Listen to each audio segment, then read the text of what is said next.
Most bankers aren't ready to help you until after their third cup of coffee. But with Central National Bank's after-hours service, you don't have to wait for the bank lobby to open to get help. You can contact us from 6 to 8:30 in the morning or from 5 to 10 in the evening, and we'll connect you to a real, live, local person who can answer questions and fix problems 7 days a week. Bank different. Bank Central. Central National Bank. Member FDIC. The fact that I have to pause between takes because I've got this saltwater taffy, the gift from the gods, stuck in my teeth. It's the same kind of thing that you get from Twizzlers. Same kind of feeling. No, Twizzlers are not the same at all. It's just, you're so wrong about this one, Dan. You're so wrong. Listen, Red Vines are superior. If you're from the West Coast, Red Vines are superior. I understand there's people who grew up on the East Coast who think the Twizzlers or whatever, and like that's what they grew up with. That's fine. You grew up on the West Coast. You should be a Red Vine person. So, funny story. My sister ran a couple movie theaters for years growing up. And she's also Team Twizzlers because she herself is a very intelligent, strong-willed woman who understands that Twizzlers are better than Red Vines. But they carry Red Vines in the theaters here, and being in charge of a couple theaters, she was like, I need to get rid of this trash in our theaters so we can actually sell them. And she tried to bring in Twizzlers, but they had actually done like a regional market study and found that in the Northwest, people prefer Red Vines over Twizzlers. Because Twizzlers are gross. No. Yeah, I mean, seriously, is Oregon out here setting food trends? No, they're not. They're followers. Yet they embrace Red Vines instead of embracing the greatness that is Twizzlers. Okay, I don't know how that argument was supposed to flow because it was totally weak and I wasn't even listening to it. Are we going? Because I have exciting news. Okay, fine, go. I just drafted my fantasy team tonight. I'm just getting back from that. And so that's my exciting news. Is I don't know because I was so stressed out by the whole thing. It's like the timing and the clock and everything. So I think I did really good. I think with my first two picks, I was like pretty late in the draft. But I drafted the first two. Well, I drafted Damian Lillard and I drafted Joel Embiid. And then after that, it just is all a blur and I have no idea what happened. Okay. Like I was feeling pretty good about those two though, right? Is it scoring or is it categories? I don't know what that means. Ruh-roh. This could be a long season. Because if it's categories, like a 9-cat, that Dame Joel Embiid, pretty decent. Pretty decent 1-2. Is that when like you get points or when you get like a whole bunch when they draw from a whole bunch of different things? Yeah, you get points based on categorical head-to-head. And that's the other thing. It's head-to-head, right? Yes. I'm Ron Burgundy? I'm Ron Burgundy. Oh, jeez. All right. So you took all the fun out of it. You were supposed to say, "Good job, Tara." I was Damian Lillard and Joel Embiid. That's the solid foundation of a fantasy team. No matter what league it is, that's pretty solid. But the solidness varies depending on what kind of league it is. So, but it's a good foundation to build upon. Like, I wouldn't be mad if somebody had drafted for me and the first two picks were Damian Lillard and Joel Embiid. Like that's pretty good. We can work with that. Okay, thank you. It's kind of like the Blazers preseason. It was pretty good. We could work with that. Okay, so it's not bad news. Well, I was hoping that you'd be a little more excited for me. I'm excited that you're into Bobamba. it. Okay, now you're just teasing my basketball nerd. What, is that a good thing? I love Mo.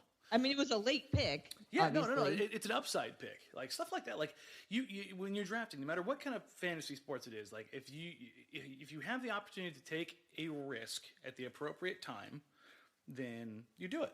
And then those are the guys. That's how you end up being successful in fantasy, is hitting those home runs with those guys. But you have to know when to take them, when it's too soon, when's too late. Oh, I guess it's never too late if they're there. But like, if you go too soon and you give up too much value, I mean, we're ready to talk about fantasy basketball. Let's get to real basketball.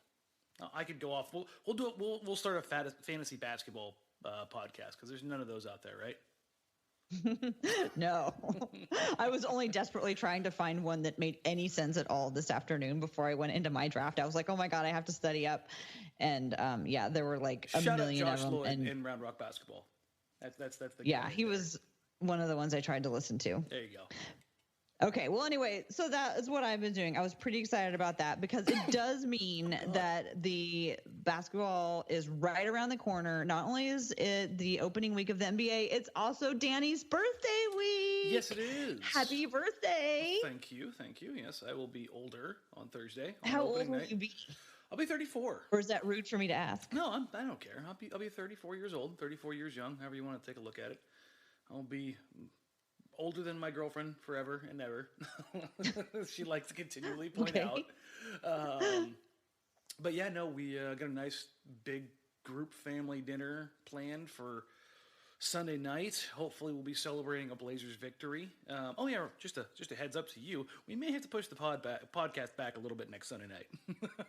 Okay. Well, as I understand, we're going to have to be pretty flexible the first this season with you being on TV and everything. Yeah, it's gonna be busy. It's gonna be fun though. But thank you.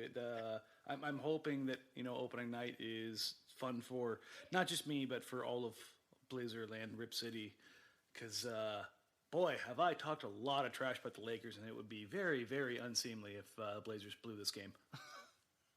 Okay, so what's your quick keys to a Blazer victory for the opening night against the Lakers? Keep it simple, stupid. Gotta love KISS. It's one of the best acronyms ever. They're a team that we preached, or they, in the PR speak, is continuity. Well, if it's ever going to show up, how about in the team that you're playing against that has almost no continuity? Like the only time that they play with each other is in preseason. Even then, it's been mixed results. So you got to rely on continuity. The Mo Harkless injury worries me quite a bit. We won't go off of this one too much. But at this point in time, I don't expect Mo to start Thursday night. They may try to work him in, but not playing basketball competitively since April, and then asking him or tasking him with going out and starting against LeBron James, not a fan. So do you think, as Evan Turner played against Sacramento, and does it look like he is back, Evan's good to go. Recovered from his shoulder injury? Even if he's still a little knocked up, he's good to go. He'll play. Yeah. I mean, do you see those shoulder pads he had on? Was he wearing shoulder pads, or was he just wearing like a college basketball style undershirt? I didn't look close enough, but it was. Those are his actual guns, Dan. Yeah, no, Evan Turner's a big dude. Those weren't his arms though. That was like Quasimodo.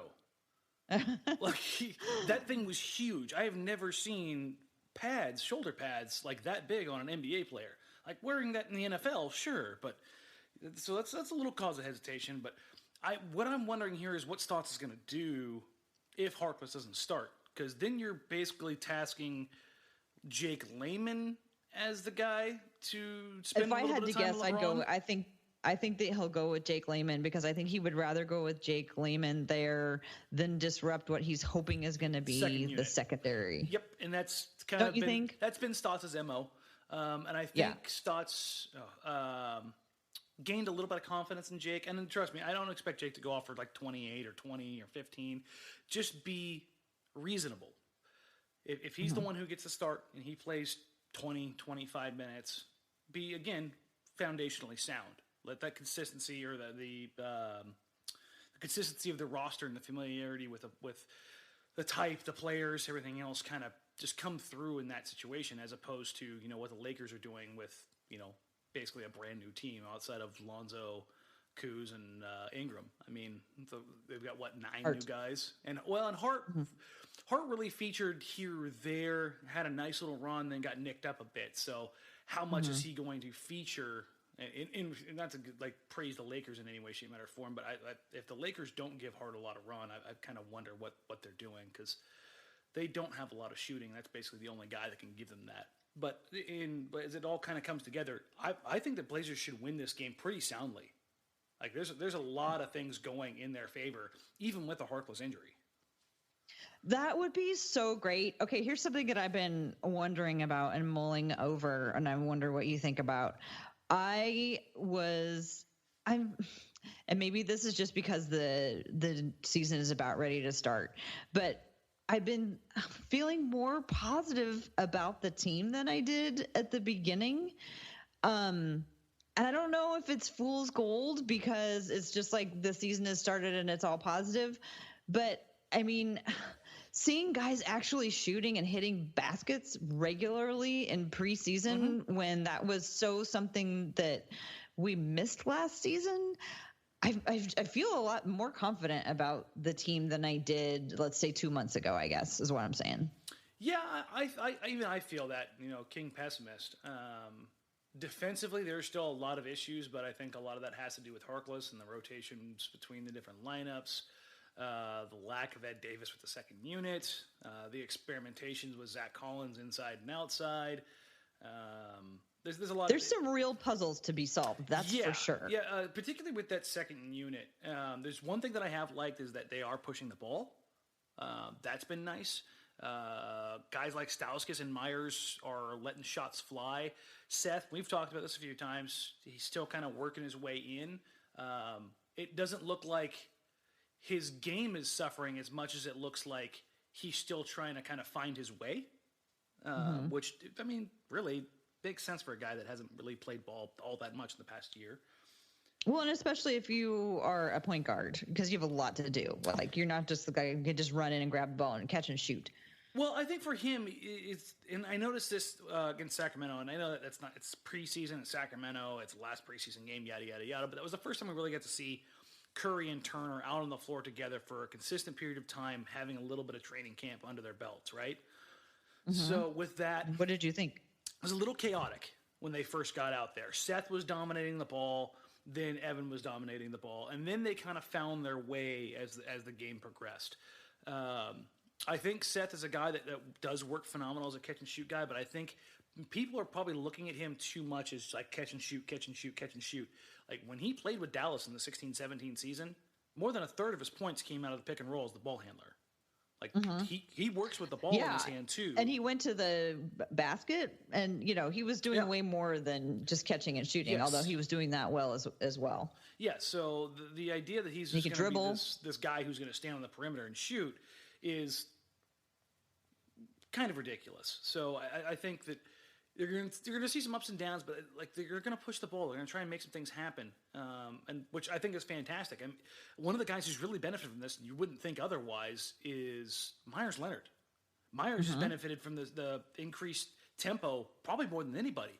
He's catching the ball in the secondary break and knocking down threes, or he's running the floor and getting dunks. He's getting some dunks. I will lift my no dunk dunking aversion for Myers if he wants to dunk. I suppose that's okay.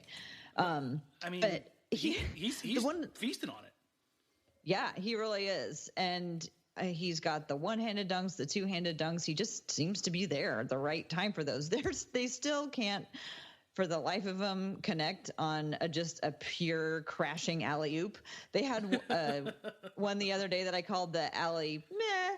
The one to Nurkic. Because it was just kind of like, it was supposed to be, but they just hesitate, like, oh, is that what we're doing? Oh, are we doing? Oh, okay. Well, how about I just like lay it in? Yeah, and that was the Nurkic measured response to Willie Cauley-Stein catching two lobs like 4 feet above the rim. It was like, okay, yeah. So he's got some bounce.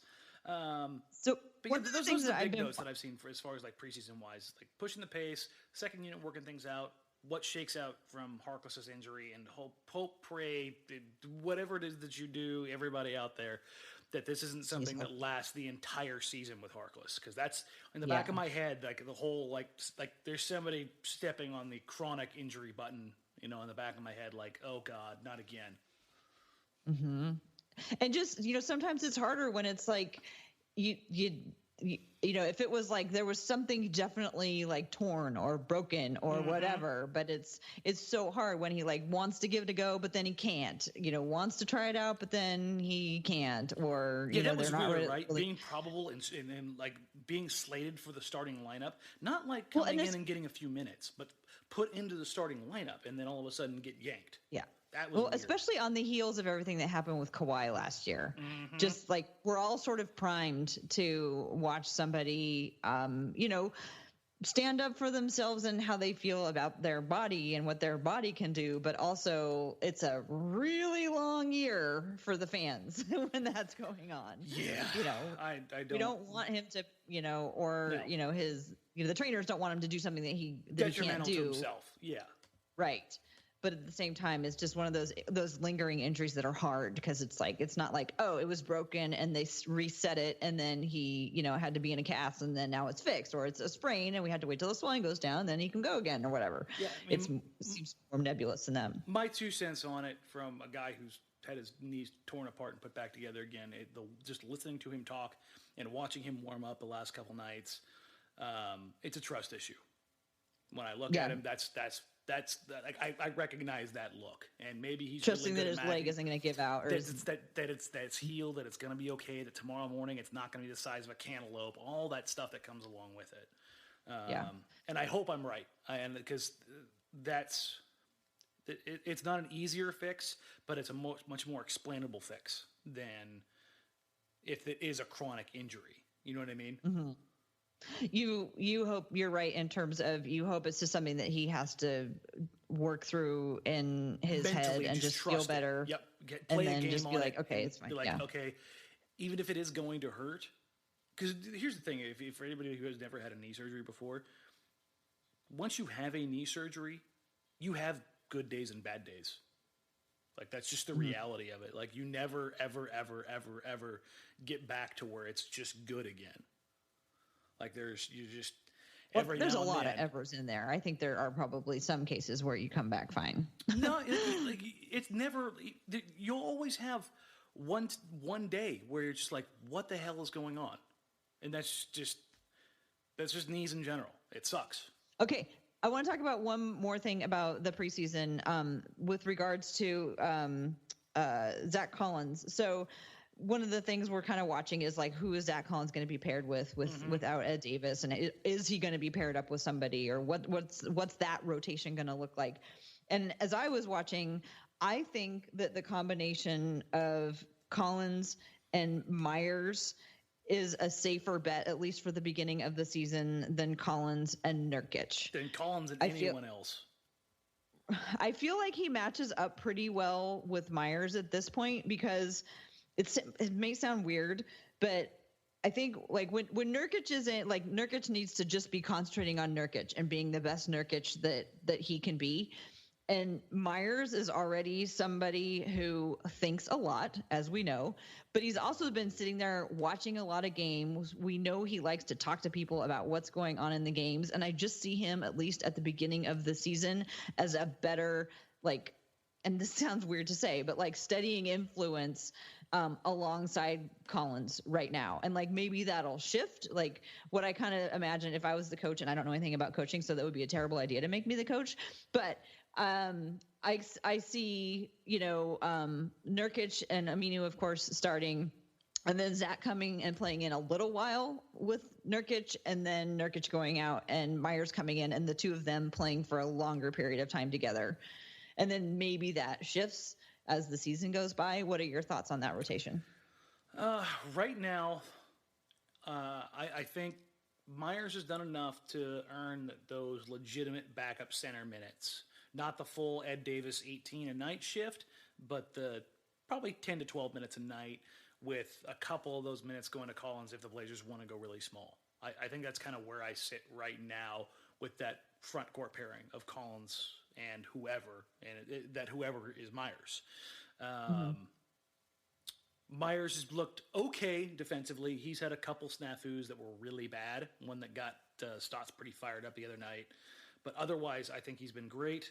Not great, sufficient. Let's go that way, because I don't want the anti-Myers people to think that I think he's the second coming of Jesus. It's okay, folks. I just think he's done enough to justify 12 minutes a night. Calm down. But Collins has had some ups and downs, particularly offensively, and that's where I think somebody like Myers on the floor can kind of help justify those issues. You allow Collins, specifically in the Sacramento game and the Phoenix game, I noticed that when Collins was playing inside, that they were almost leaving him offensively as long as he wasn't like next to the rim. If he was anywhere within like that mid-range area, they were loading up the floor and just kind of letting him roam free offensively and do what he wanted. I don't know if that's a game plan thing or something that those teams in particular were working on, like loading up towards Dame and CJ. Right. Or if it was something like they're like, hey, make Collins show that he's got something offensively, in that area. But to Zach's credit, he came through, and that's when he actually started like gobbling up offensive rebounds. He actually led the Blazers in offensive rebounds in the preseason. Oh, he did? Oh, okay. Yeah. So, and a lot of that came from you're saying he took advantage of the opportunity when he saw that he wasn't being guarded. He's not being guarded. He's not being. It's really hard when you load up on the strong side like that, and the weak side defenders are coming all the way over on that overload to get a body on a guy like Zach Collins who does move well for his size. So he found a way to kind of to make those plays. And remember, it was one of the things we talked about was who could possibly replace some of that production on the offensive glass. If teams give Zach Collins that kind of Ed Davis treatment, then Collins could find a way to be successful there. And that's how I think that Collins could maybe play a little bit closer to the rim and be successful. And it's not necessarily successful in the sense of him scoring, but creating secondary opportunities or putbacks. I think in those scenarios, offensively, you can count on, some level of production from him with Myers outside. Because the flip side of that is Collins had Jay Crowder down on the block, a small forward / power forward who, don't get me wrong, he's a strong dude. But if you're going to play inside and you can't handle Jay Crowder down there, you're not going to be able to handle a Rudy Gobert or a Derek Favors or something like that. You know what I mean? Well, and one of the things that I was watching, because we were talking about it last week, was I was watching Myers boxing out. And when Myers and Collins were in together, I saw Myers boxing out, which was making Collins more available for rebounds. So, Myers was doing the keep everybody out of the way so that when the ball bounces off, then Collins can get it. Yeah, eat up space and let the other guys fill. Mm-hmm. Yeah, no, so Collins seems to be figuring that out a little bit better too. They seem to be fairly effective together. So, I just cannot wait until the real basketball starts. Yeah, it's going to be preseason was exciting enough. Yeah, I mean the Lakers game is going to be kind of a strange test because they aren't going to run a real authentic big outside of JaVale McGee. Like we're probably going to see a pretty healthy dose of Kyle Kuzma or LeBron James at the 5. So we could see that small. Yeah. So how do the Blazers counteract that? You go small, but you make sure you have Aminu on the floor if LeBron's at the 5.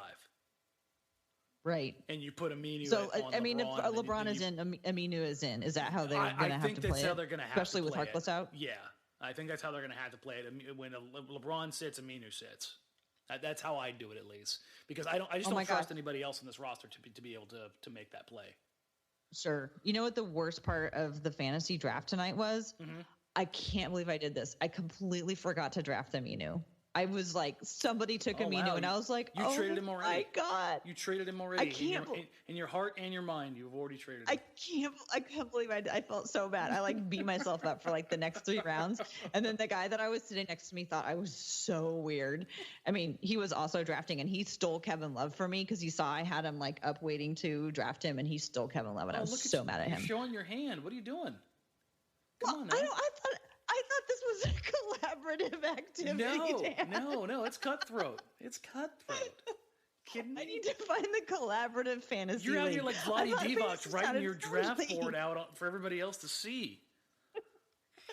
I pulled the Sacramento Kings, totally. Oh, jeez. Well, did you draft 5 centers? Just about. Oh God, maybe you are like the Vlade of fantasy basketball. I got Joel Embiid, Julius Randle, Steven Adams, and Mo Bamba. God, that's a fun center lineup. Thank you. I thought so. Those are all centers that I really like. Wow. Each one's uniquely different. Hanging out with these paid off, Dan. I like every one of those guys. Well, you can be a fan of team Go Find Jake, which is the name of my team. Go Find Jake. Which is what I heard Terry Stotts yell during the Sacramento game. Somebody got the ball, and I heard Terry Stotts clear as day yell, Go Find Jake. And I was like, that's the name of my fantasy team. Okay. Because I was going to say, because that's a really, really weird name for a Power Ranger. Because that's what I had in my head. It was like Go Power Rangers. And I was like, yeah. Okay, so this is going to be totally, but not entirely off topic, but I have to get your opinion on this. Okay. Because I know you were there when Jake went off. The Jake the Snake and the rattlesnake sound effect. You think they're leaning into that one perhaps a little too hard, or are you in favor of it? I mean, I don't feel like it's quite right, because like this little forced, rattlesnake has a real southwestern vibe, and he has such a he should be wearing an ascot and being on a yacht. So that just doesn't quite ring. I mean, Jake the Snake is it rhymes, so that's good. I like to call him Sweet Killer Jake, because how would you do Sweet that sound Jake. Effect? But he also has those eyes that are just incredible, but also he's a sharpshooter. So I call him Sweet Killer Jake. But I don't think that's going to catch on. So when you said that he needs an ascot on a boat, all I could think of was Spalding from Caddyshack. Yes. He's nothing like Spalding. You'll get nothing in like it. No, he is not like Spalding at all. He's the opposite. He's see if they don't play that "you'll get nothing in like it" clip. Every time Jake blocks a shot this year, I'll be disappointed. That would be so great. Well, you are the one with all the connections now, so that's in your hands. I don't know about that. I would like to see that happen. Okay, so because it is your birthday week, I thought I would surprise you with just asking you a whole bunch of questions and letting you just go on about all of your opinions. I know, but I wanted to focus it a little bit because I wanted to talk about some of the teams in the Western Conference, because we haven't really spent a lot of time talking about a bunch of the other teams. For today, for the rest of I'm going to ask you some teams to kind of cover some of these Western Conference opponents of the Trailblazers. So you ready? Yeah. Okay.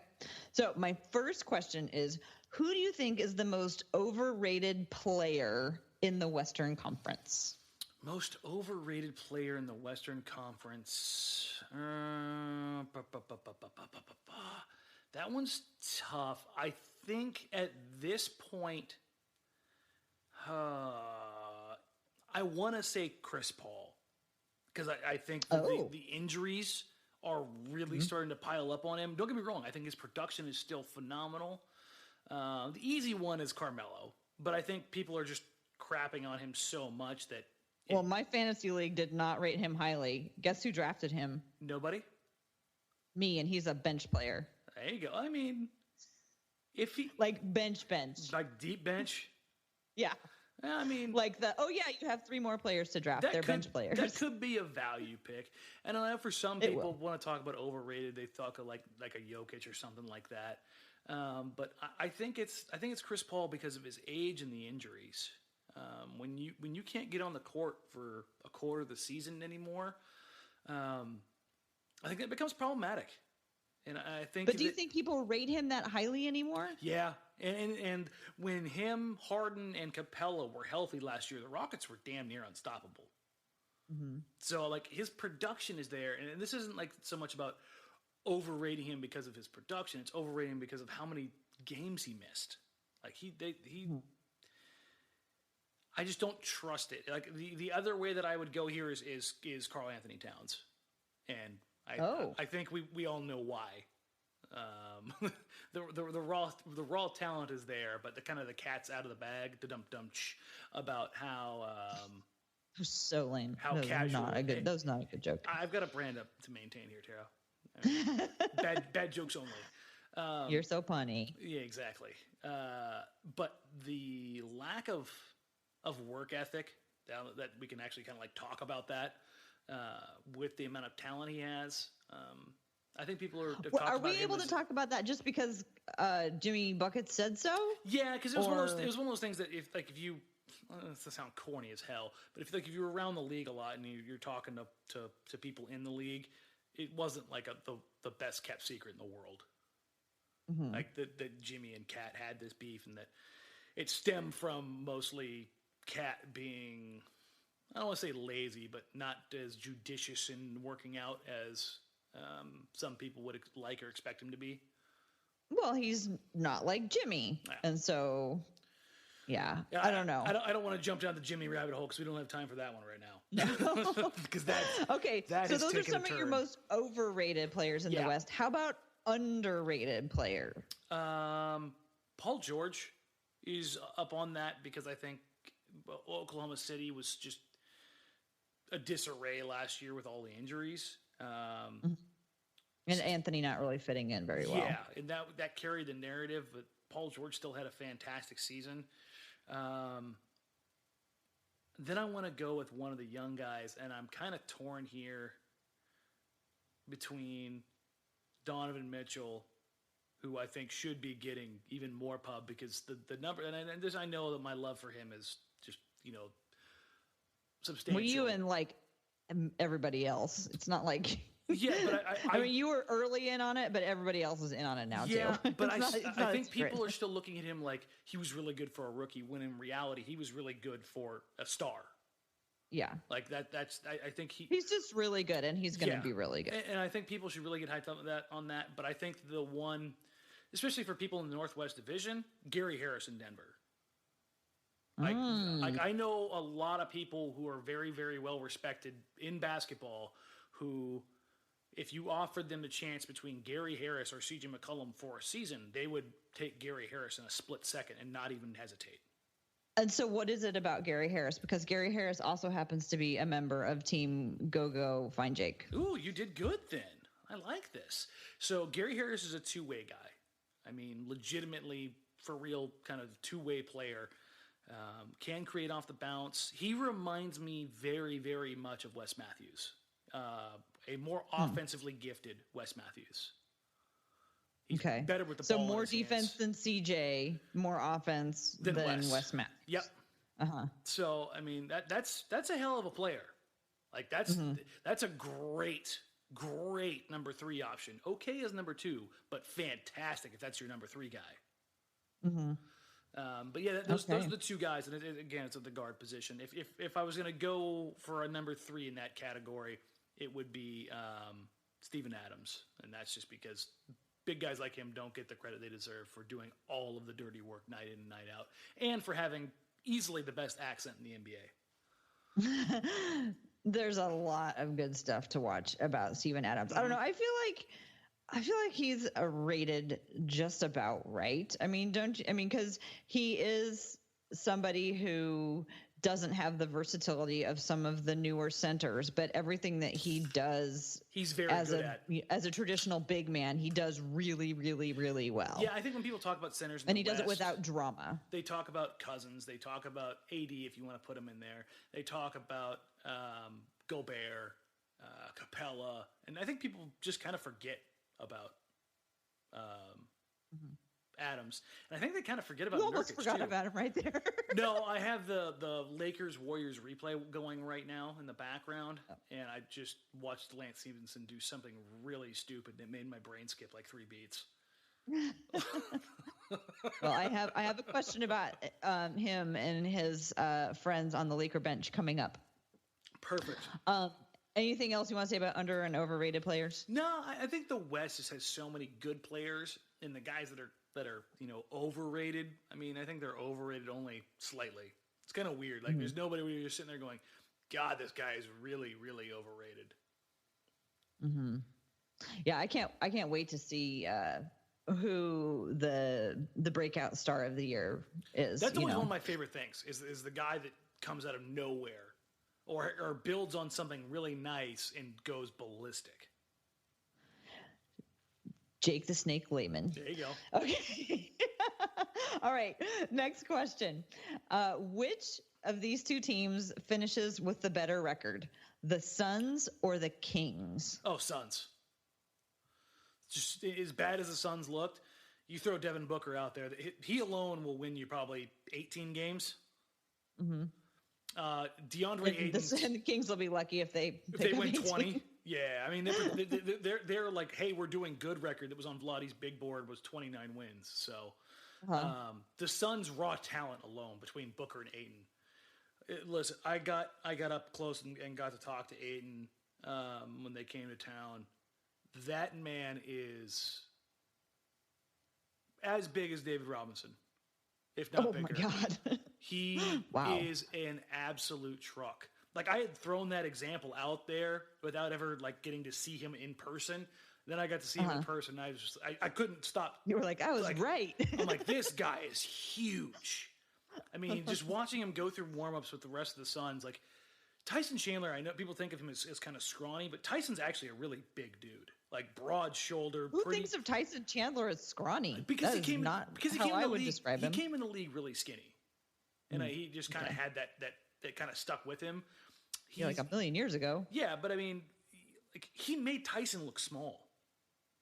Mm-hmm. Like Ayton did. And Ayton's, as much as I've talked about how big Myers is, Ayton is as big, if not a little bit bigger than Myers. Mm-hmm. And Myers is probably one of the 5 biggest dudes in the league. Like Ayton, his physical profile matches up with like a Joel Embiid, who to me is the most physically imposing guy in the league right now. Mm-hmm. And also a member of Team Go-Go. Exactly. So you see your team's probably going to do pretty good. But yeah, the between the Suns and the Kings don't have a small forward on their roster. Like Buddy Hield's basically like their de facto small forward. But to be fair, the Suns don't have a point guard yet. So right. But Devin Booker, DeAndre Ayton alone, those two guys should get them some wins. And don't be surprised when they upset a team. Because those two kids, like DeAndre Ayton's my early pick for Rookie of the Year, and not because I think he's going to be better than Doncic, because I think Doncic's going to be phenomenal in the long run. But Ayton's counting stats, like for him to average 20 and 10 is not out of the realm of possibilities. Like I realistically think he'll probably average like 18 and 11, and make it look relatively easy. So if the Suns don't have a point guard and the Kings don't have a small forward, I don't know. It seems more detrimental to me to be without a point guard. But I guess with just you've got Booker though. Booker can just basically be their de facto. Do it enough. Yeah. Okay. Well, I have another pair of teams. Okay. I want to know which finishes with Memphis the better. And Dallas? No, this is Golden State or Houston. I'm going to go with the Warriors this year. I think they want a little something to prove. I think Houston's going to fall back a little bit. The lack of depth and the lack of help at the forward positions. I mean, they were throwing out a lineup where PJ Tucker was center. Good luck with that. They run that lineup out against Portland. I'm gonna sit there and laugh while Yusuf Nurkic just goes to work inside, and any other center in the league. Like that whole 5 guys that are between 6 foot and 6'8", 6'9", that works in college. That nonsense isn't going to work in the NBA for long stretches of time. I just no. It worked for portions of games, but not as the whole game plan. Yeah, you're like if that's like your lineup of death, your death lineup, whatever the hell you want to call it. No, because Carmelo's not going to be a part of some death lineup. Get out of here with that nonsense. You want to talk about a death lineup? That 5-star lineup that the Warriors are going to run out when Boogie gets healthy. Steph, Clay, Draymond, KD, Boogie. That's the greatest non-all-star, non-dream team 5 in NBA history. That's the most obvious statement I think I've ever heard on an NBA podcast. Like that's such an absurd lineup that it's disgusting. Like why are we even talking about it? Yeah, I don't want to dignify it with discussing it. Yeah, it's so just on that merit alone. One, I hate the Rockets. I know that's not like unmeasurable. Like I'll never trust that team. As much as I love Daryl Morey, like it's a collection of players that I hate and don't trust. So So as much as I dislike the Warriors, they have two of the best players this game's ever seen, whereas the Rockets have two players who I just can't stand. I feel like you're not alone in this. Yeah. People really are vehement about their dislike of Houston. I don't know. I think it's kind of fun when a team tries something new, and I always I appreciate Don't get me wrong. They're fun to watch. I just still hate innovation. Yeah. Fair. That's fair. Okay, I got another topic. Okay, so going into the season, where do you rate the mud lineup against other Western Conference team benches? The mud lineup, of course, is Lakers. Yeah. What does that stand for? Misunderstood, underappreciated, and disrespected. Something else. Something like that. Yeah. And this is the name that LeBron gave his very colorful collection of players who are going to be coming off the bench. When I saw that, all I could think of was Les Claypool. My name is Mud. Like that. That's that's the only thing that popped in when he said that. I was like, oh God, you've boiled this crappy Lakers lineup down to a Primus song. Well done, LeBron. Well done. So, but getting back to the question, which is basically talk about some of the bench units in the West. Who do you think, who has the deepest bench and who's really going to suffer? I mean, bench wise, it's a little bit weird around the NBA right now because a lot of these teams are just so front loaded.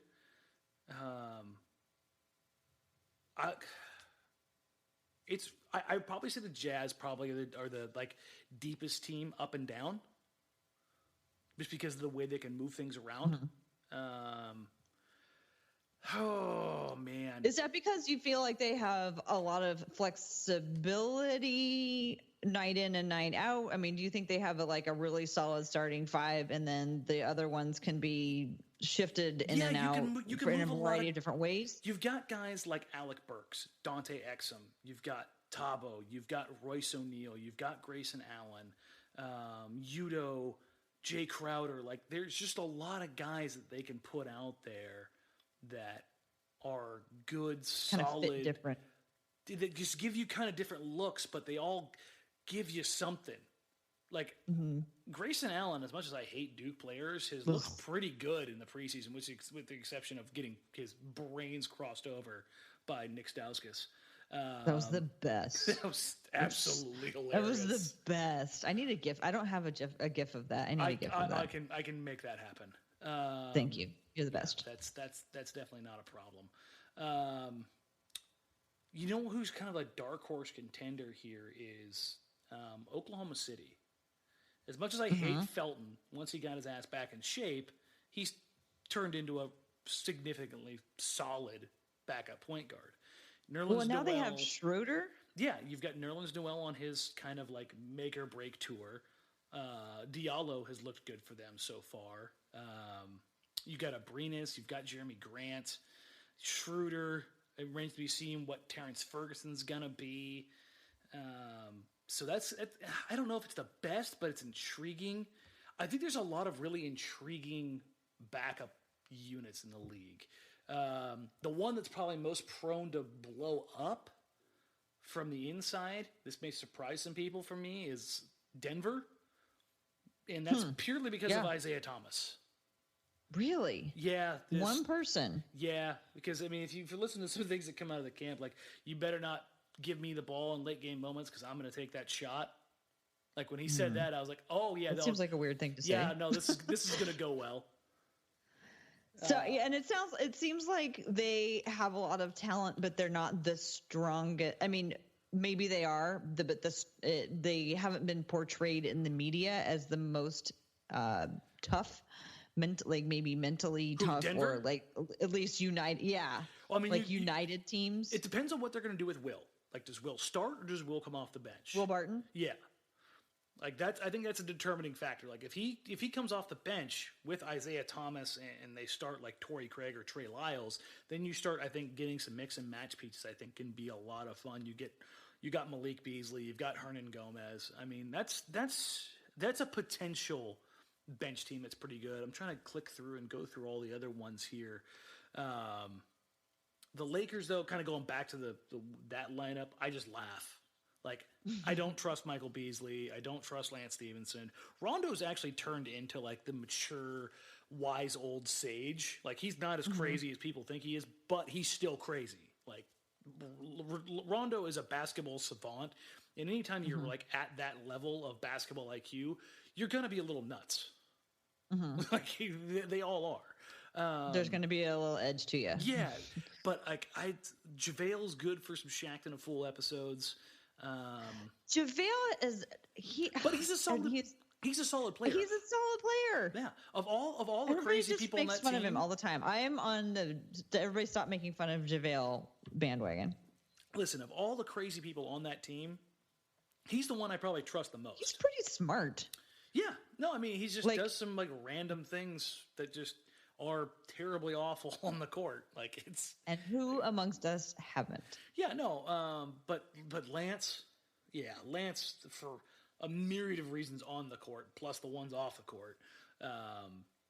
And he seems to be getting up to a lot of shenanigans. Yeah, I mean, don't Google without going back a few years and seeing the rottenness there. So we don't even need to touch on that.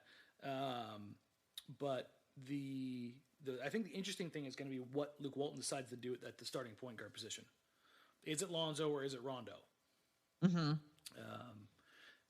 And then who's going to lead the bench? I mean, exactly. I mean, I don't know. It seems to me like I was going to say Lonzo makes the sense so that Rondo can, manage the bench. But then I realized it's not like Portland where there's a lot of young players who, would flourish under the hand of a strong guide. Yeah, no, it's a completely different. It's a bunch of basket cases. Set of people. Yeah. So, and that's what I mean. Like, it's just, I look at that lineup and I'm just like, yeah, so you're not ranking the mud lineup very high. No. And honestly, like you like the Jazz. Yeah, I look at that roster, and I know I've been high on the Jazz here for a while now, but I look at that roster, and top to bottom, there aren't many. It's probably Golden State, Boston, maybe Philly that I would pick over that Utah roster in the league, just for like what it is now and what it could be. So yeah, I like what Utah has on the back end for sure. Okay, how are we doing for time? We got time for a few more. Yeah, we got time for a few more. We're actually doing pretty good right now. Oh, okay, good. Okay, so this is going to be a role-playing activity. Oh, okay. For this one, I am the owner of a franchise, and you are a hired consultant who's been brought in to tell me what I need to do to bring my franchise, to help my franchise improve. Okay? Okay. So let's start with, first of all, I'm the owner of the Memphis Grizzlies, and I'm calling you as a consultant. What do I need to do to make my franchise relevant? Right now, you're doing everything the right way. You are drafting a young big. You are keeping a fantastic image around him, a culture of growth and learning, while also building towards something in the future. You can't do anything right now because you've got that god-awful Chandler Parsons contract. Ride that thing out. Wait and see if you can get a few years out of Marc Gasol to teach your young big man, Jaren Jackson. Then see if you can trade him off, along with Mike Conley, if they want to, off to a contender where you can get something of value back for them and to help hasten your rebuild process. Otherwise, ride this year, see what happens. A healthy Mike Conley, a healthy Marc Gasol, and a healthy Chandler Parsons plus Jaren Jackson is probably enough to get you an 8 seed if San Antonio falls out. There's a lot of ifs there. Do we continue on with our grit and grind identity? Do we try to get that back, or do we turn ourselves into something else? I think you stick with that because there's always a place for those guys in the league, and you can always find one of those guys cheaper than it is to build around supreme superstar talent players. Jaren Jackson is a franchise-changing big if he is actualized on both ends of the floor. He has the potential to be a grit and grind defender who is fantastic on the defensive end and a way above average, near star level on the offensive end if he can put it all together. So continue on the path you're on. Have Jackson learn from one of the best two-way bigs of this last generation, and Marc Gasol, under the leadership management of Gasol and Mike Conley, and continue to build in the image of the grit and grind. Okay, well, it sounds like I'm doing pretty good as the owner of the Memphis Grizzlies. Honestly, Jaren Jackson was the best possible situation that could have fell in their lap, in my opinion. Awesome. Well, I wish them well, except for when they play against the Trailblazers. Okay, next one. I am Steve Ballmer, and I have hired you as a consultant to come in and tell me what I need to do to improve the Clippers. Well, strangely enough, the Clippers are also doing it by loading up as many contracts as they can to expire next year and having as much salary cap space as possible. Moving on and taking on the contract for a guy like Marcin Gortat, whose deal expires. Basically, everyone's deals expires this year. I think they're going to have room for two max spots. So, who are the people that I go for with those? I mean, everyone's available. It's that 2019 class is going to have. Yeah, there's like 263 or something. What are my top 5? I gotta pull it that up. That I go for, that I have a reasonable shot as the Clippers to convince that they want to be a part of it. So if you're going to go for the cream of the crop, that would be Kyrie, that'd be Clay, that'd be KD. So none of them are going. Well, Kyrie and Clay aren't going anywhere. I'm not entirely sure about that. They've said they're not going anywhere. And this is why I always say you never make those declarations, because they come back to bite you. There's after that it falls off pretty hard, and then you also have Kawhi. Kawhi is, if Kawhi wants to play in LA and away from LeBron, that's the way to go. If they can go and pick up Kawhi. And then what they really need to do is they need to add they need a shooter. I think Shai Gilgeous-Alexander is a fantastic athlete. I think he could be very much in the mold of Sean Livingston pre-injury, when Sean Livingston was still special athletically. I've got to watch Shai kind of grow up in front of me from when he was a junior to going to Kentucky, now in the NBA. I really liked the trajectory of his career path. Whether or not they can keep and renew Tobias Harris at a fair market rate without having to overpay, I think would be huge. Because if you can get Kawhi, you can keep Tobias, you have Shai on a rookie deal, and you can add one more free agent at a good price. And this is where it gets iffy. A guy like Chris Middleton, how much is he going to cost at 28 years old, and how much do you want to invest in him? Because after that, you're looking at guys like Marc Gasol, you're looking at Isaiah Thomas, Goran Dragic, DeAndre Jordan, Paul Millsap. These are guys that are all older. You'll have Dinwiddie, Tyreek, a bunch of guys that'll fill in, but they aren't that guy. And unless you're convinced that Shai is going to be like a superstar, then maybe it's best to just spend the money and get a kind of a placeholder. But what do we, as the Clippers, say that our identity is moving forward? Like, we have, like, if a free agent shows up. What's the Clippers' identity now? I mean, that's the thing. It's like, I don't know. I'm asking you. You're the expensive consultant that I'm paying to come in and tell me, Steve Ballmer, what identity should we try to sell to the that's the pitch to those guys. Yeah, that's it right there. What is our identity? You are our identity.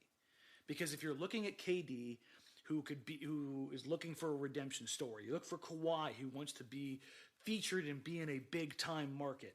I mean, like these are the opportunities those guys are rumored to be looking at. So, like I think that's what you preach, is that you can remake this franchise in your image, and we've got a couple of nice complementary pieces around you, and the money to make this happen to bring in somebody else.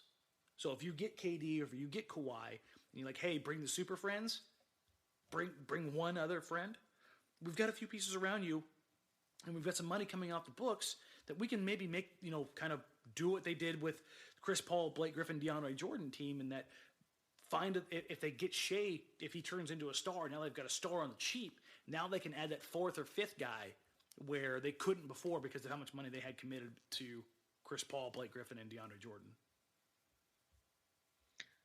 Okay. We have one more team. I am Mark Cuban. What do I need to do? You're making this really easy for me. But I also, Mark Cuban, have been in the news for a lot of non-basketball related reasons. So what do we do for our franchise? Is just winning going to be all that we need to do? And are we going to be able to do enough winning next year for everybody to, be like, Dallas is back. They're in the mix. No, there's some off the court things, obviously, with the way that was as far as the harassment, the sexual harassment within the workplace, like that stuff obviously needs to be handled. The NBA has instituted a bunch of oversight rules. There's a lot that needs to be fixed there. I think it's better if Dallas just kind of does that stuff in the dark. I don't think drawing attention to it is a good thing. As far as like what efforts they're doing, I think he's just one of those things where like you deal with it, but you deal with it in a way that's I don't want to say private, but you just handle business. You take the things that were bad or rotten or wrong, and you lay out the steps, which the NBA has done, that they need to do to make those things better going forward, and you just do them.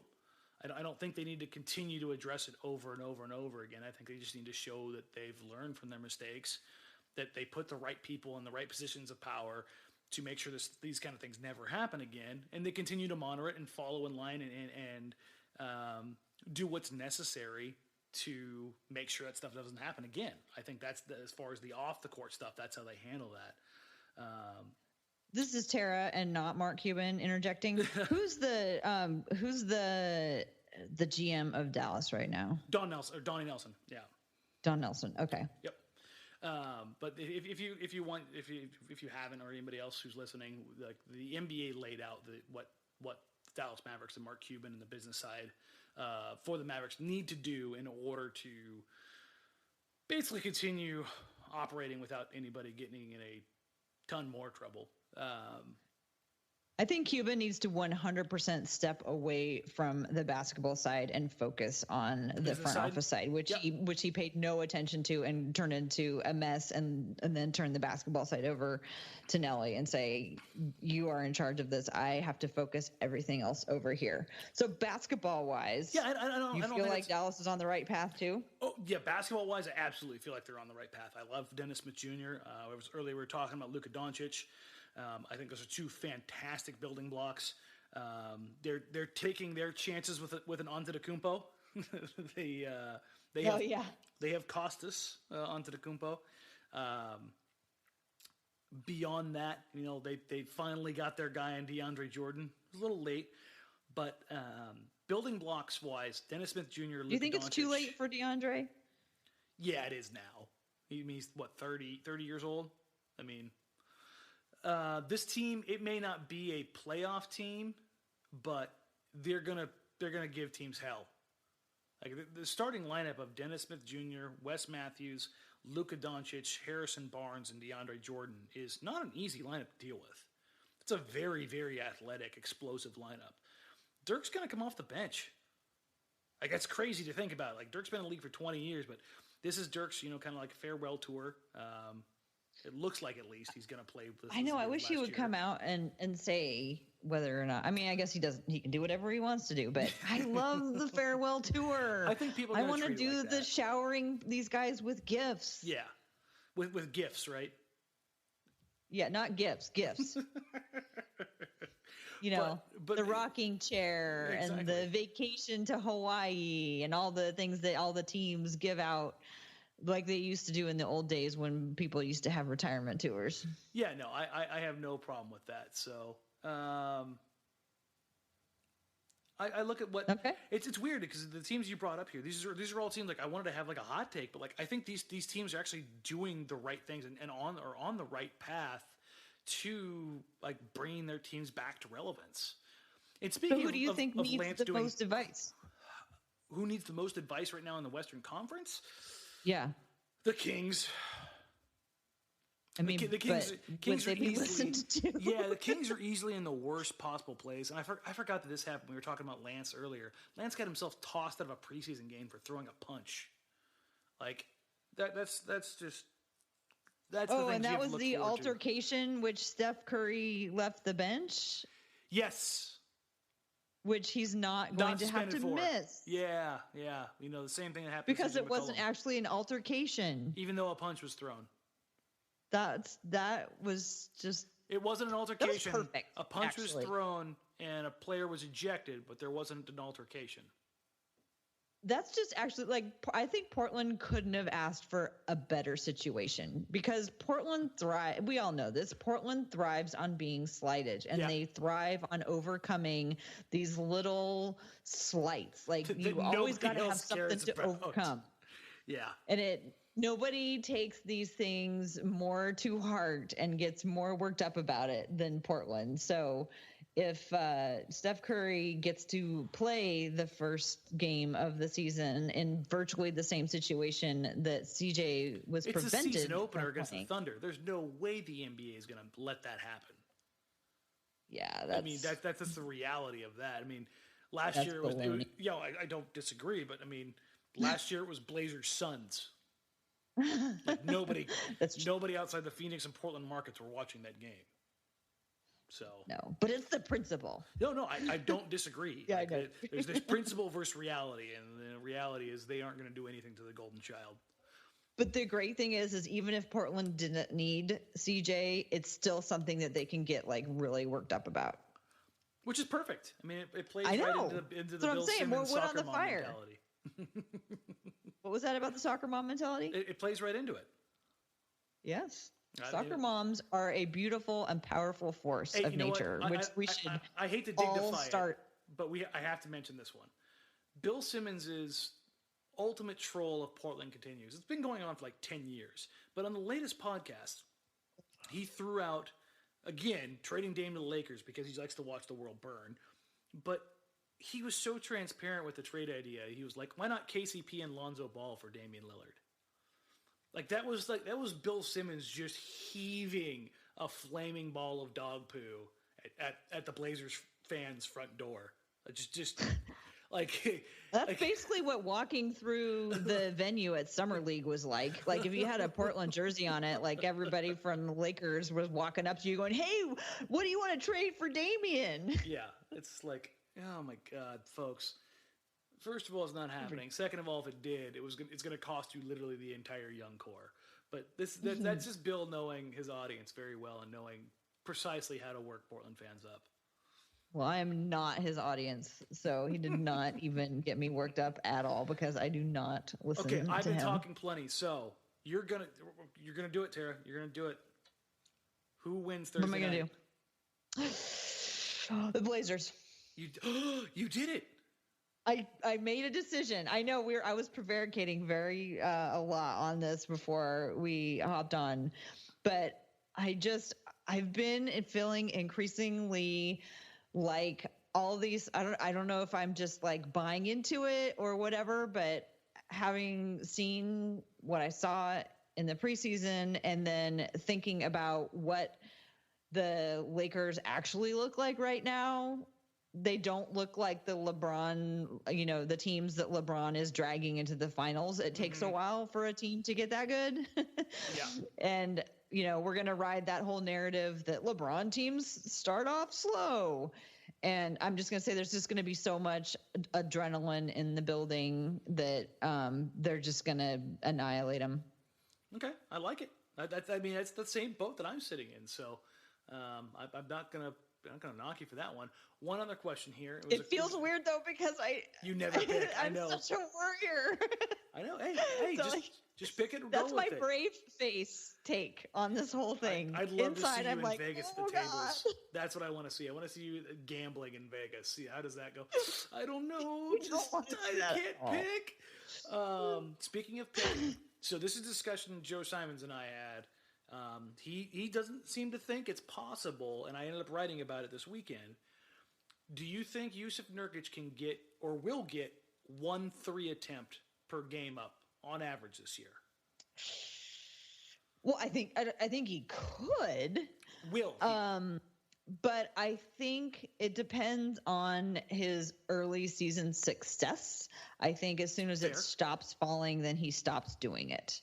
So I think if through the first 10 games, if he makes 5 on 1 or 2 attempts a game, I think he keeps it up. But if it just doesn't fall, I think he walks away, and pretty wisely, because I don't want him thinking about too many different things. I want him thinking about doing the things that he does well, doing them well, and not now that the season has started trying to add something. So I think he tries it for a while, and if he sees early success, then it will continue. Okay, fair enough. Joe and I are still trying to work on what the bet is going to encompass, but I think he's going to get right around 1 a game up. You think he's going to average right around 1? Yeah, 1 to 1.5. I think that's a pretty likely scenario. Attempts, right? Yeah, attempts. Okay. And realistically, I don't expect him to make more than 35%, but I'd rather have him taking that shot than why are you blankety blank from mid-range when you could literally take 2 steps back. 1 step. Yeah. I mean, even 1 step back, because the majority of his mid-range shots last year came between 20 and 24 feet. Mm-hmm. And that's enough to make me want to put my face through plate glass. Like, dude, stop doing that. Take the step back. Or instead of rolling 2 or 3 steps, roll 2 steps.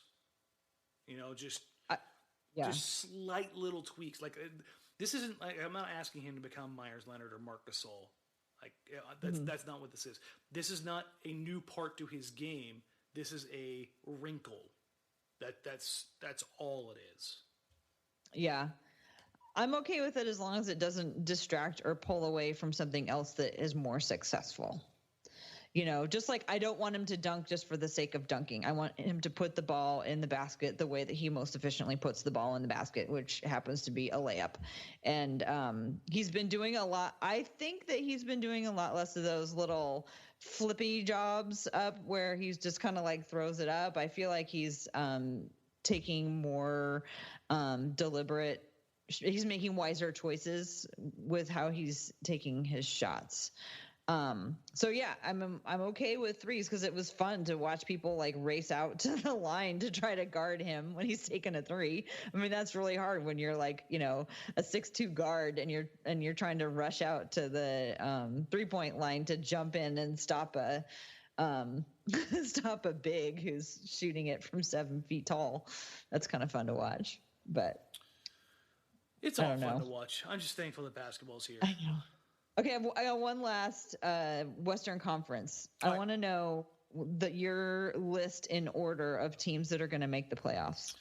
Okay, so I'll reiterate again that I have a bet going with Chad doing where I have the Blazers getting the under on 41.5 wins. I'm really regretting that right now because San Antonio is going to suck something awful without basically their entire backcourt this season. Mm-hmm. The Spurs are going to stumble into a number 1 overall pick again somehow, some way, and Pop is going to be rejuvenated by landing like Zion.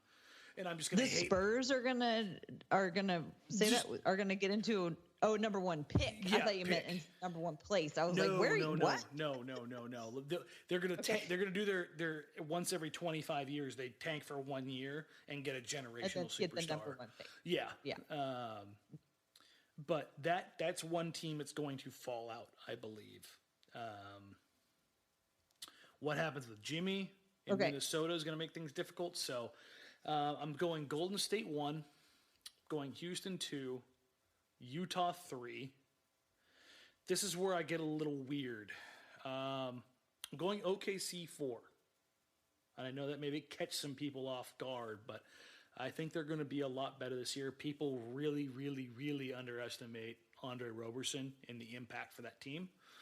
Then I'm going Lakers 5, Pelicans 6. With the injuries to the Spurs and the Timberwolves being iffy, I'm going to go Denver 7, Portland 8. So I'm going to have the Blazers making the playoffs as the 8th seed. I'm going to have the Spurs out. So it's going to be slightly interesting, to say the least. Okay. Do you want to say where you just were? I just got you back. Oh, did you welcome back to the conversation. Shout out to Skype. No, I'll reiterate it. We don't even need to do the hard edit because it'll be simple. It'll be Houston, Golden State, Utah, OKC. Who did I have after OKC? Oh, the Lakers. Whoa. Yeah, I've got the Lakers falling at number 5. I think they're... Whoa. Even though they're going to be crappy in a sense, LeBron's worth 40 wins. So I've got them 5. And then I've got the Pelicans, then the Nuggets, and the Blazers at 6, 7, 8. Okay. Because I have the Spurs and the Timberwolves both falling out. Okay. So I actually thought of this one in advance, and we're really similar except for a couple major differences. Okay. So I have Golden State, Houston, Utah, OKC. Okay. Then I have Portland. That's where I'm talking about. That was where all the optimism came in. That's a lot of optimism. But here's the thing. With the way the injuries are shaking out in San Antonio, that's crazy. Minnesota's a basket case. I just rolled my eyes so hard because of injury, which I will do all year. I get it. Losing your starting point guard for the season. Yeah, I get it. Is a big deal. I get it, but I just don't want to have another season where every time Portland wins a game or gets some achievement, everyone says, "Oh, it's because the other team was injured."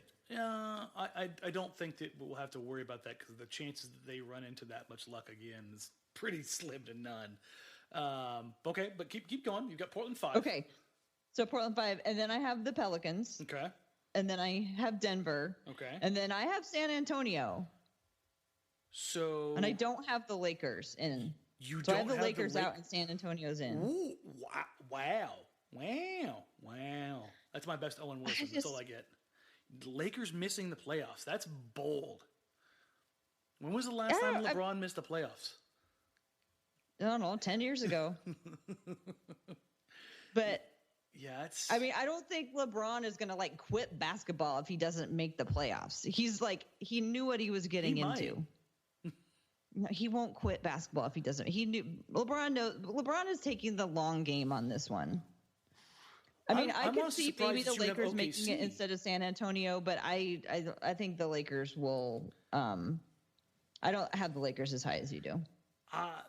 I'm more. That's probably the most surprising to me. The second most surprising thing is that you actually had OKC at 4 too. Yeah, I didn't think you would buy into that. No, I think that with Paul George staying, I think that those guys are happy there. I think that the people who are playing there are happy there. And I think that not having the confusion of trying to make Carmelo Anthony work will help them out a lot. And I don't think that they're going to be a great team, but I think they have a lot going for them with Russell Westbrook and Paul George right now. And I think they have continuity. And I just think that they have happy people who are content with where they are, and that's going to go a long way. Why do you have them up there? OKC? Yeah. If you're surprised I have them up there, why are you? I know. Why are you surprised I have them up there? I know your feeling towards Westbrook. What's my feeling towards Westbrook? We've talked about it before. How he's just volatile and. Well, yeah. Every time he plays the Blazers, he falls completely apart. He's a complete basket But case. I think who he is who he is, and everybody who plays with him is fine with who he is. He and Steven Adams are a great combination. Yeah, they are. It couldn't work any better for Russell Westbrook. I mean, Steven Adams allows him to get those triple doubles by just boxing out entire lineups. I mean, it's kind of hilarious.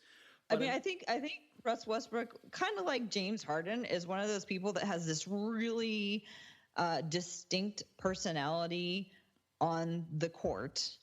And, he has to have the ball all the time, and he has to get all the statistics and everything. But the people who are playing around him, are fine with it. At least they seem like they are. Yeah, no, it's going to be interesting, I think, to say the least. The lack of Melo, the focus on it being the PG and Russ show, Andre Roberson back healthy, a decent bench. I think, honestly, that the biggest inhibitor to them is, this may sound mean, but is their coach. I really don't rate Billy Donovan.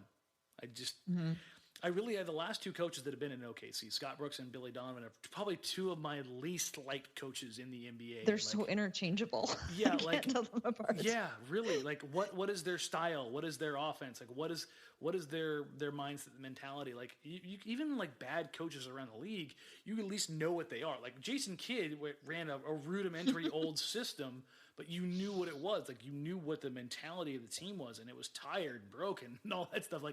When you look at OKC and you look at Billy Donovan, look at Scott Brooks, you just go, what the hell is this?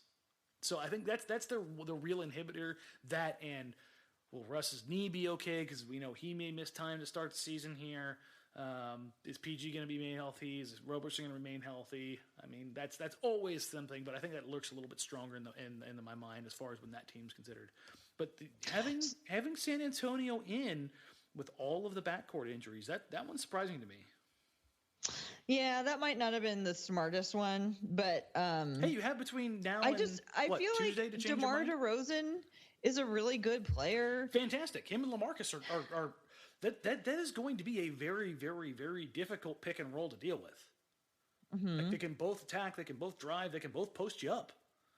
If you get caught on a switch, they can both do things to you that a lot of big pick and roll guys can't.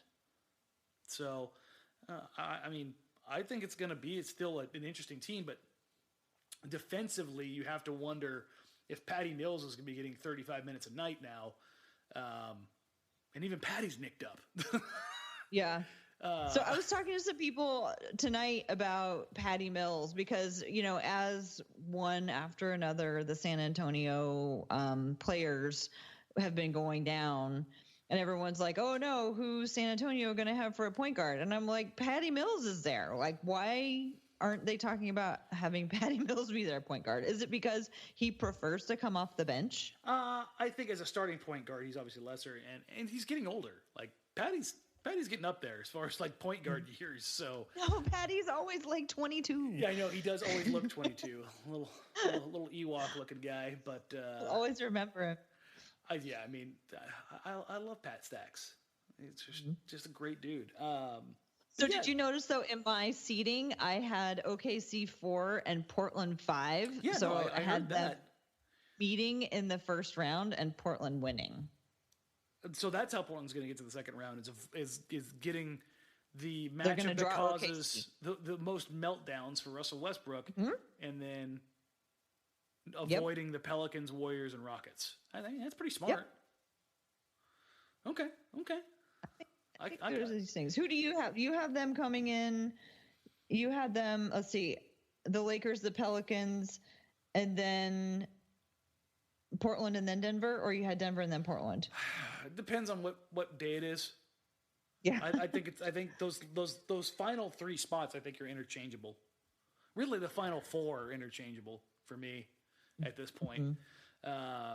It's going to come down to health. You can say that about any year, but I think the top three are pretty much set. I'm pretty certain about the top four, and then probably top five. But the final three spots, absolutely, they are a coin toss every single time. I just sit there and look at it and go, I don't know. But we both have Portland in the playoffs, and I honestly wasn't sure about that earlier. Like I was saying 2 months ago, I wasn't sure a couple of weeks ago up until the Jimmy Butler thing. I was like, well, that pretty much opens up a spot. Because even if Jimmy does stay, and even if they do figure that out, they're going to want to kill each other in that locker room, and it will transpire out on the floor. It will impact how they play. Okay, but I've watched a lot of really cheesy made-for-TV movies, and you know what happens in this scenario? In this scenario, they come together and win the title. Start off against each other, and then they come together, and then they overcome something, and then they like win the championship. Yeah, no, like this isn't a Lifetime movie. Somebody's life will end before that happens. Watch Lifetime movie, Dan. Those are sad. Yeah, I watch Hallmark movies and like after school specials. Okay, that's all right. But yeah, we'll go over that in another podcast. And then I don't believe in the Spurs backcourt. Losing your rookie draft pick and Lonnie Walker and Dejounte Murray for the season, that's pretty brutal. Yeah. So I might move the Lakers up and San Antonio out, but I'm not moving the Lakers up to the 5th. All right. Okay, I have one more basketball related question. Okay, hit me. What team in the West, because we're talking about the West, do you think is going to play the most unique style of basketball? Do you think that there's something that people are going to start doing and we're just going to go, what? Or somebody's going to take something farther than we've ever seen it go before? Like, is Houston going to like not make any mid-range shots? I mean, they had a game last year where they only took 2. So I think they're already at that edge. Like they really can't do this. If you wanted to look for something further, it was something that I talked about earlier with the Rockets, them going with like the 5-guard lineup, like where PJ Tucker is like a guard forward at the center position. But as far as like the unique, I think and not to fanboy up, I just really like what they do there. What the Jazz have done, they still play traditional, but with good analytics balance with Derek Favors and Rudy Gobert and such.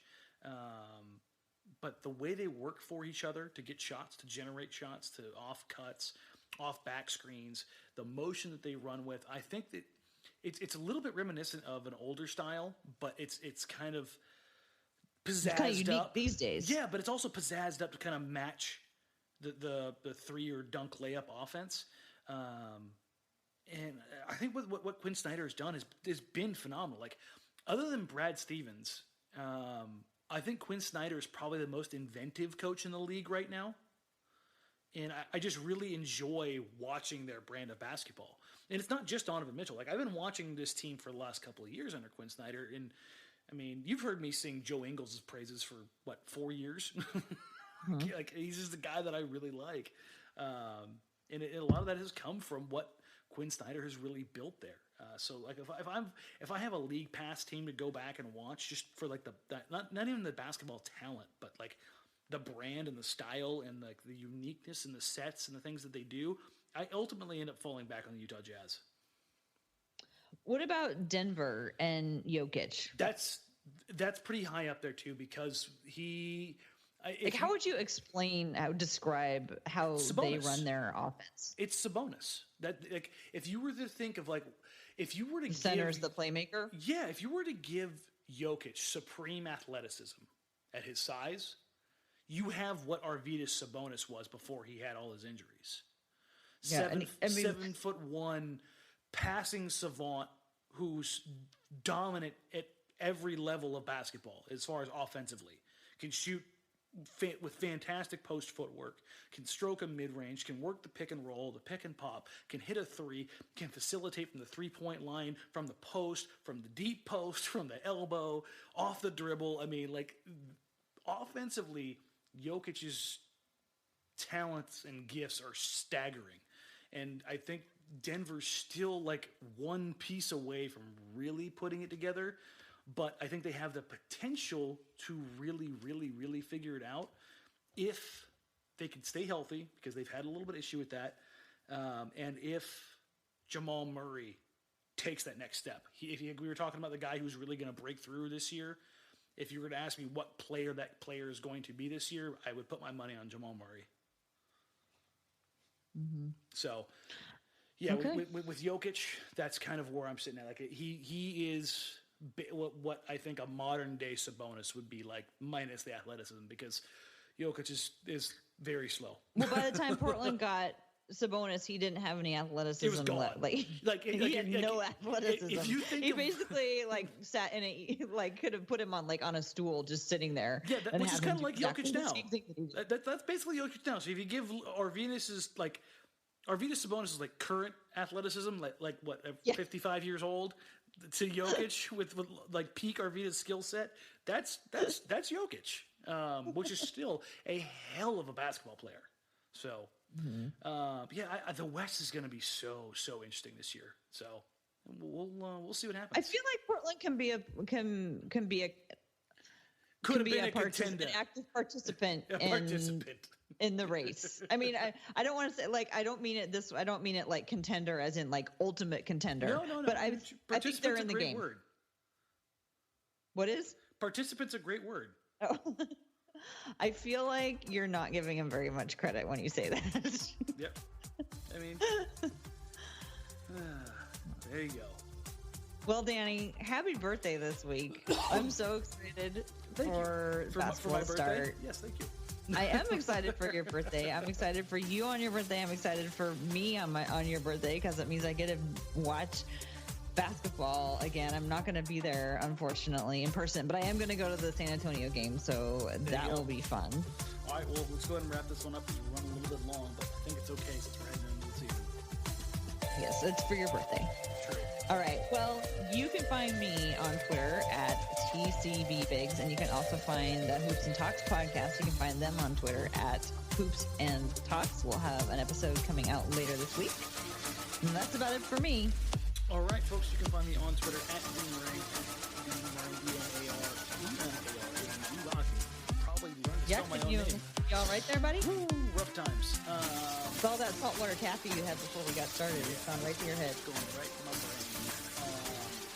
Also, you can find me on Blazers Outsiders before and after every Blazers game this season.